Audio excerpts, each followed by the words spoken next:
इस क्वेश्चन में क्या बोला, piece of string is 36 centimetre long. String means एक रस्सी कह सकते हैं, या रॉप कह लो, रस्सी कह लो, ठीक है, उसे स्ट्रिंग कहते हैं। जैसे एक रस्सी हो गई, तो वो कितनी लॉन्ग है, 36 सेंटीमीटर लॉन्ग है। अब हमसे पूछा गया what will be the length of each side.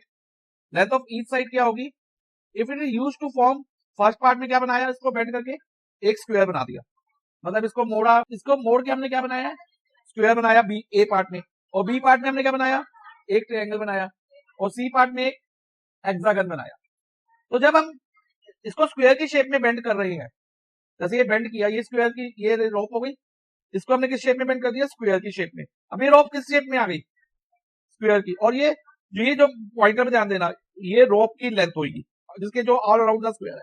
और ऑल अराउंड किसी फिगर का क्या होता है, बाउंड्रीज क्या कहते हैं, पेरीमीटर।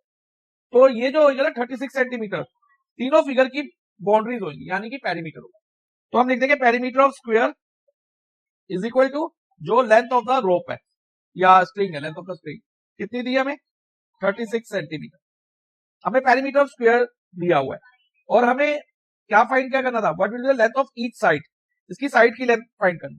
अब साइड निकालने के लिए क्या फॉर्मूला, जब पेरीमीटर में बताओ तो side is equal to perimeter divided by 4, perimeter upon 4, तो 36 अपॉन 4, और इसको कट करेंगे, क्या आंसर आया, 9 सेंटीमीटर। तो side of the length of square क्या होगी, 9 सेंटीमीटर। अब इसका बी पार्ट करते हैं।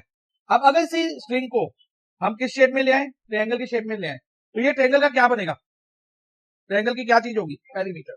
जैसे पेरीमीटर स्क्वायर बना था जब हमने इसको स्क्वायर की शेप में लाए थे, अब ट्रायंगल बनाया तो ट्रायंगल की शेप में लाए हैं, तो ये पेरीमीटर ऑफ ट्रायंगल हो जाएगा। तो हम लिख देंगे perimeter of triangle is equal to जो लेंथ ऑफ द स्ट्रिंग है, और वो कितनी है, 36 सेंटीमीटर। और ये ट्रायंगल जो है ना, क्या है, इक्वल लेंथ का है। इक्वल लेंथ यानी कि तीनों साइड बराबर है, और इक्वल लेंथ के ट्रायंगल को हम नाम भी देते हैं, स्पेशल नेम, इक्विलैटरल ट्रायंगल। क्या कहते हैं, इक्विलैटरल ट्रायंगल। और अगर हमें side of the equilateral triangle निकालनी है, ठीक है, जब तीन साइड इक्वल हो, तो उसको हम पेरीमीटर डिवाइडेड बाय 3 कर सकते हैं। ये 3 इक्वल साइड है ना, तो 3 से डिवाइड कर देंगे। अगर जैसे हम स्क्वायर में कितनी इक्वल साइड थी, 4, तो डिवाइड बाय 4 करा था। अब अगर 3 इक्वल साइड है तो डिवाइड बाय 3 करेंगे, यानी कि 36 डिवाइडेड बाय 3, तो कितनी होगी, 12 सेंटीमीटर। अब इसका सी पार्ट, अब ये सी पार्ट में कौन सी शेप आ रही है हमारी, हेक्सागन। हेक्सागन होता है 6 sided shape, all 6 side equal है, ये क्वेश्चन में लिखा हुआ है hexagon with 6 side of equal length. तो ऑल 6 साइड क्या है इसकी, इक्वल है।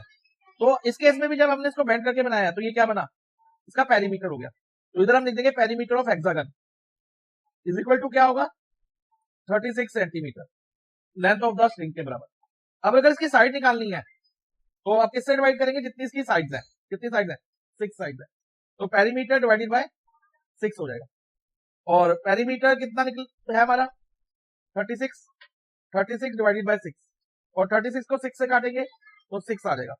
तो साइड ऑफ द हेक्सागन कितनी आ गई हमारी, 6 सेंटीमीटर, ठीक है। अब ये ध्यान रखना, जितनी भी साइड होगी ना उतने से डिवाइड कर देना। अगर इसकी जगह मान लो पेंटागन आ जाता है, पेंटागन में कितनी साइड है, 5 साइड, तो P डिवाइडेड बाय 5 हो जाएगा।